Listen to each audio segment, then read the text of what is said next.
Well, now that we've given Samus a moment to stretch in the safest place on the planet, time to move on.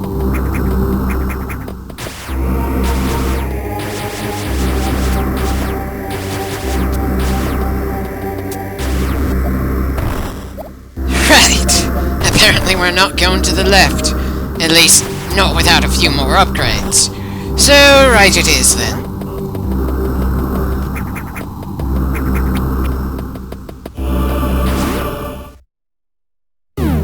They really didn't waste any time throwing paths that we could only go through with the ledge climb.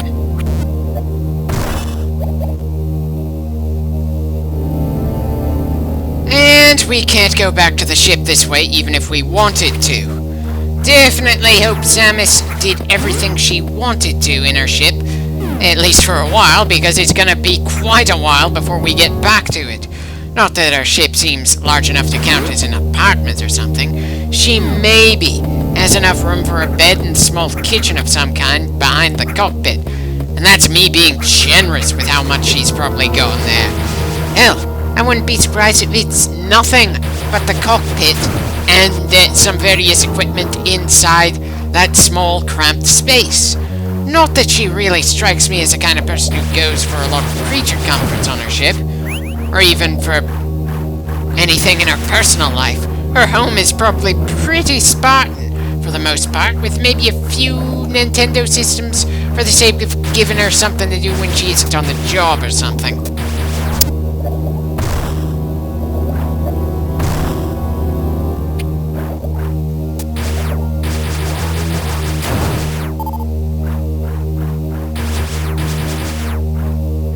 Okay, nice to increase the amount of missiles we've got down here. And now I'm feeling even more embarrassed that those Furies in the previous clip prevented me from getting that other one earlier. I know, it was meant to be grabbed by someone with a ledge grab, not someone who just bombed, moved back up there, then dropped at just the right angle for the ball form to slip in. Still, pretty sure I would have gotten it if it wasn't for those pesky bugs constantly flying around. Anyway, back to Norfair.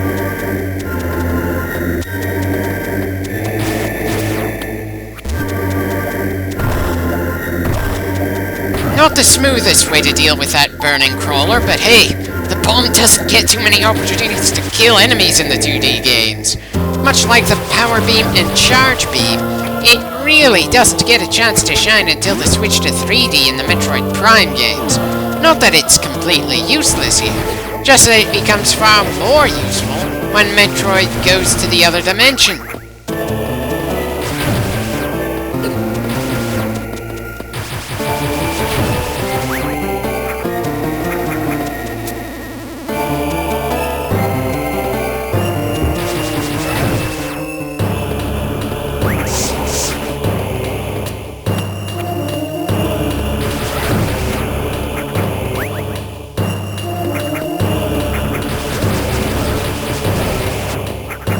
That was certainly an easy one to get to. So easy, in fact, I'm a little suspicious there might be another upgrade in this room that's hidden somewhere.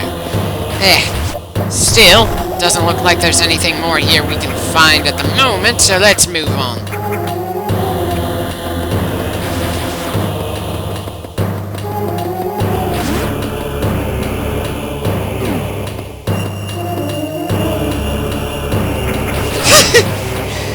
How I hesitated as if waiting for a perfect moment, and still just dropped right into the pain.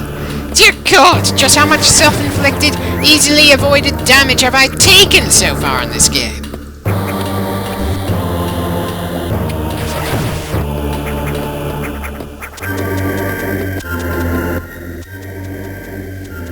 Hopefully, we're going to be able to move to the right and actually reach that objective point. Though if we're blocked off in an annoying way, I can't think of where else we could try looking for more upgrades.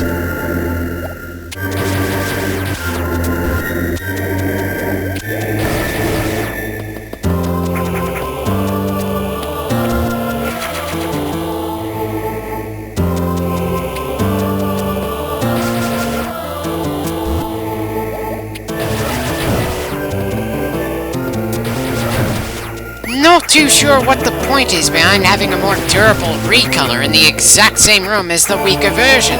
It's not like the orange one seems to be any more dangerous, it just takes more shots to kill.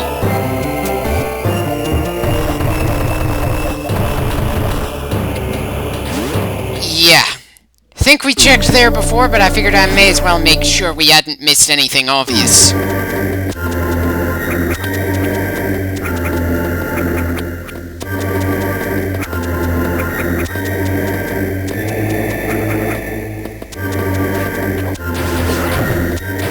Okay, that's an odd one.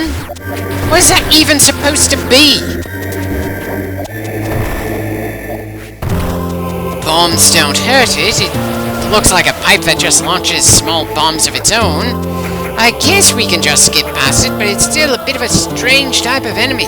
It seems specifically designed to shoot us when we're on a different elevation. It's like a living mortar or something.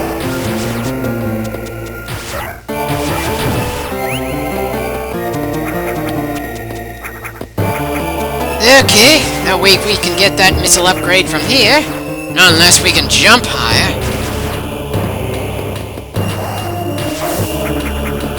Great. Was hoping I'd have some ability to jump off the wall, but either I don't have the timing right, or that ability just isn't in this game. Bit annoying when each game shifts things around on you and I end up misremembering which one had which mechanic. Guess that's what happens when pretty much every 2D game is on a different console. Oh, come on! I should have been able to grab that ledge.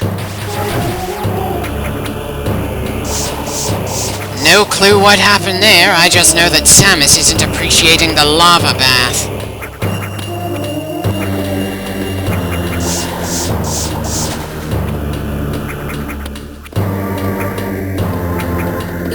Bloody hell, that trip took way too much out of us. Seriously, down an entire tank? And again, it's mostly my fault.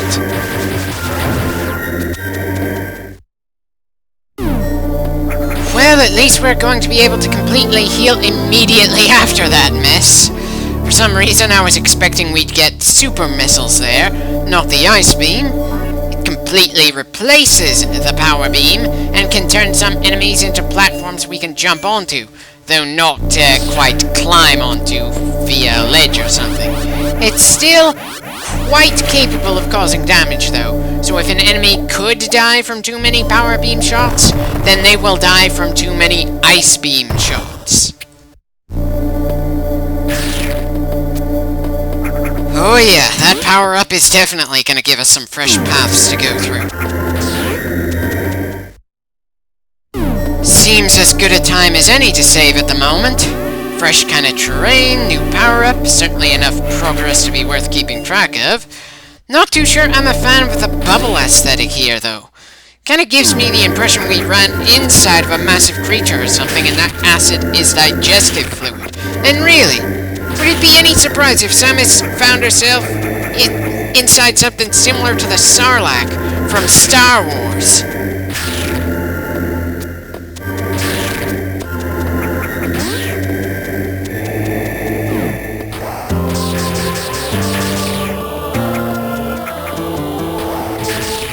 Ah, damn, got that one too far high up. Need to wait for it to thaw, then freeze it again. Or I could just get frustrated with the thing, try to kill it, then give up and try to bypass it.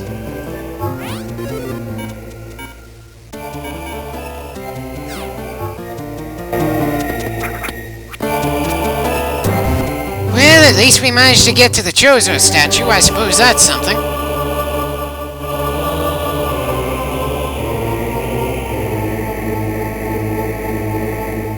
Okay, so back to Brinstar and heading back towards the first major boss fight of the game, Kraid. That certainly seems a bit ambitious to me, but maybe I just don't have enough self-confidence in my skills just yet. Hopefully Samus and her suit can make up for my deficiencies.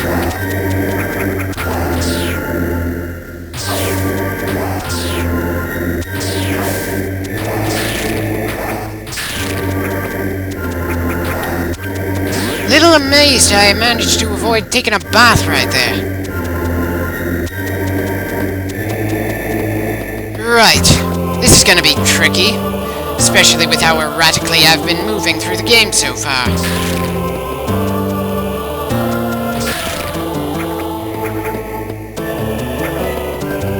Yeah, definitely gonna be more trouble than it probably should be, considering we have all the right tools to move on from here.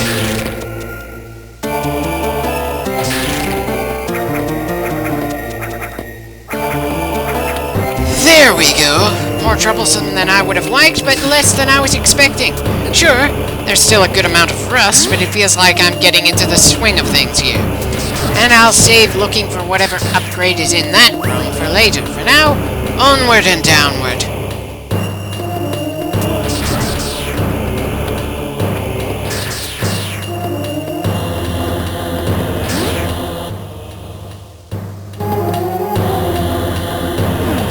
Okay, never mind. We are very much not ready for that room just yet. I suppose it's back to Brimstar from here, then. Side note, just who named these regions on this planet anyway? I mean, in-universe. Did Samus herself decide to call one place Crateria and another Norfair when she was a kid? And if so, just where did the name Brimstar come from anyway? It's just a tad awkward due to the fact that Samus was supposedly raised on this planet by the Chozo, but despite playing as Samus, there has been nothing to indicate that this place was ever familiar to her. Not that I would know how the game would try to make this planet somehow feel more familiar to the player character when it's new to the player. Especially since in this game Samus doesn't have even small gestures of her own that have nothing to do with what we do with the controller. Sure, that removes her from any fault of me having trouble aiming diagonally down or anything to that effect, but it really limits the storytelling that the game is capable of, especially before the series starts throwing in bits of lore via our visor scanning things.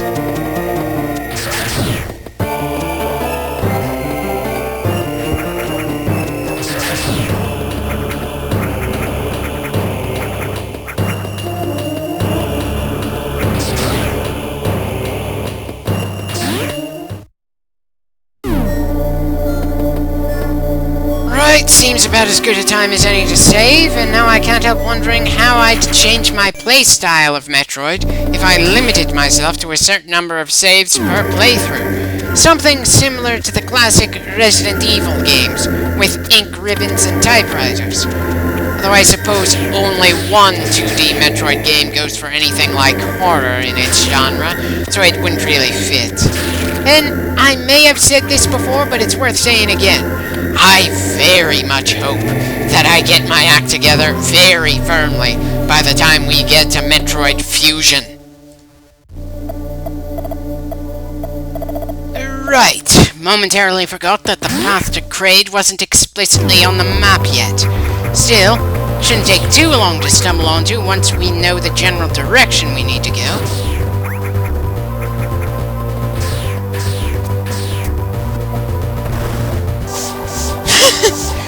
Bloody hell, that was certainly an unnecessary acid bath. Sure, we've had worse and it won't take too long to heal from, but I'd prefer to gain a bit of a mindset to avoid taking damage whenever possible. Not to rely on our armor's gradually improving defensive abilities to just let us tank every bit of damage that happens to come in our general direction.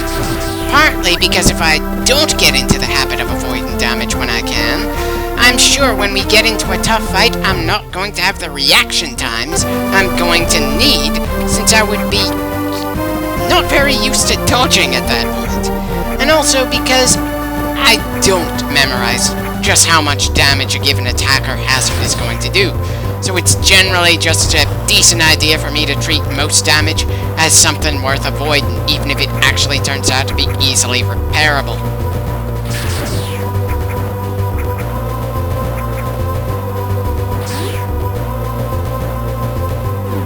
Not quite taking us to our next major goal, but may as well check out this hallway just to see if we gain anything from it.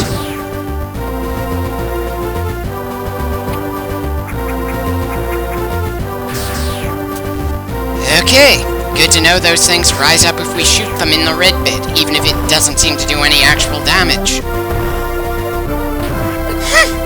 Great, avoid one just to bounce myself into the other.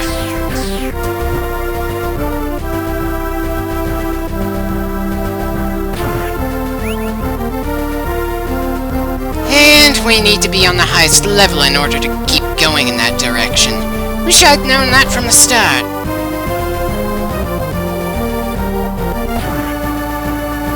Okay, it's a good thing that traveling via pipes isn't a major thing for Samus. Sure, no especially major mistakes, but I'm sure that if Mario was watching, he'd have let out a Mamma Mia in sympathy.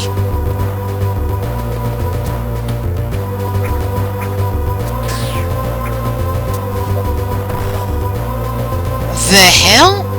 Is this door supposed to be blocked or something? Because that alternative way to reach the door kind of implies we might have needed more than one way to get here from the left.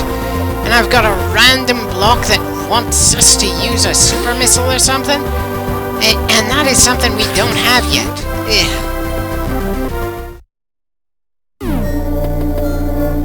Probably not the best idea to save when you're starting to feel confused as you're exploring, but hey, we've made progress and I'd rather not have to go through that bit of effort in the game again if I can help it.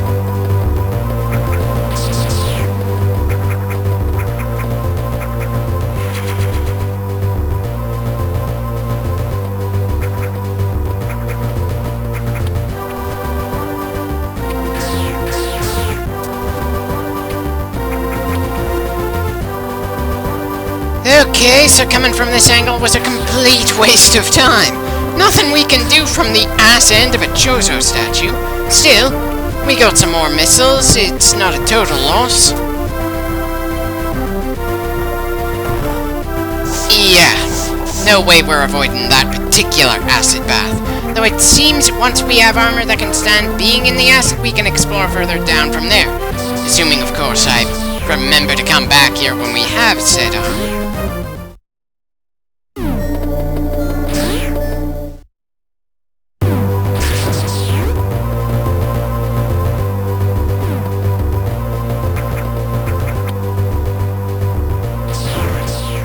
Didn't really need to jump up there to shoot that guy, just wanted to see if I could from that angle. For the most part, the regular enemies in this game are really pretty simplistic. It's generally through exploration and just plain messing around that you get used to the controls in this game, not contending with the constantly repeating enemies. Sure, some come at you from some rather strange angles, but for the most part, they can't take too many hits. And can you really be all that intimidated by enemies that go down in 1 or 2 hits, when we can shoot this rapidly?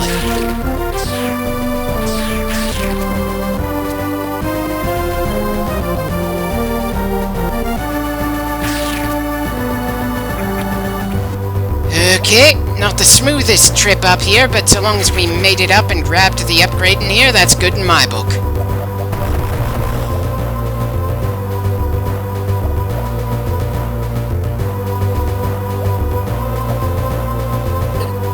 Though what's not so good is us just falling right on top of an enemy so fast that even if I knew what I was doing, I wouldn't have been able to react in time.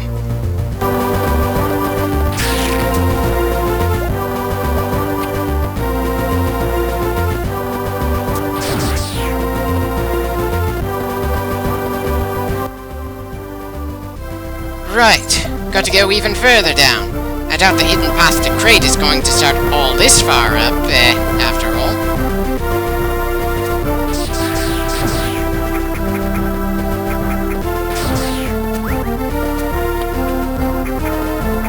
Just managed to grab it before it faded from existence. Given our general speed and maneuverability, the amount of time it takes for pickups to stop existing is rather generous in length, but still, always annoying when things disappear before you manage to get them, even if it's something minor.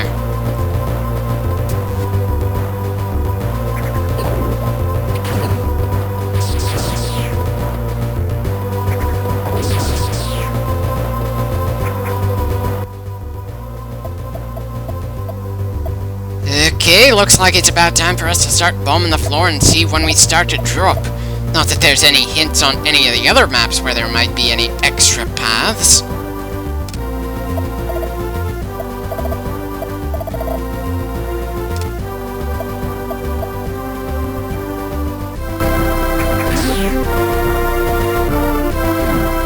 Or it could be so obvious that anyone could have seen it. Really?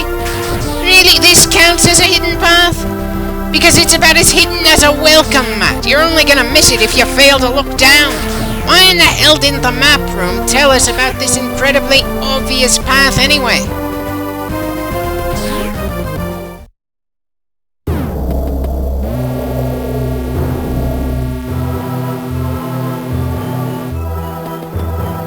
You know, this is one of my favorite tunes from Zero Mission. I have absolutely no idea why man on the internet decided to make the tune for Kraid's section of Zebes a song for Dark Samus, who had nothing to do with any of the 2D games. Sure, still a fun song, but it was a little confusing to me.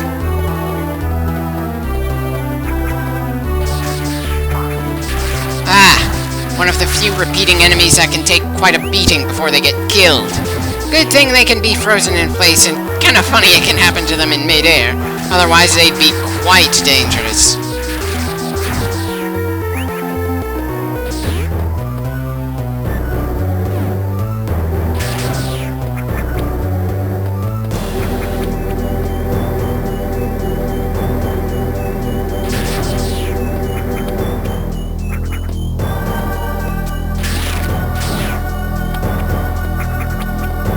Okay, seems we've got a bit of a dead end here. Not sure why that one block is blue while everything else is grey, but it doesn't look like we're going to be able to break it. At least not from down here. Guess we're heading back to save. I mean, sure, we could keep exploring in this direction, but I also kind of want to deal with the boss in this area that it's named after. I'd like to pay him my respects for giving this area such a cool tune in the background.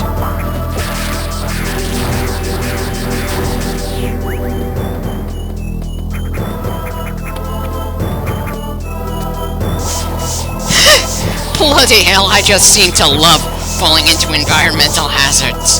Definitely not looking forward to future boss fights that revolve around environmental hazards. We're just gonna get positively mangled.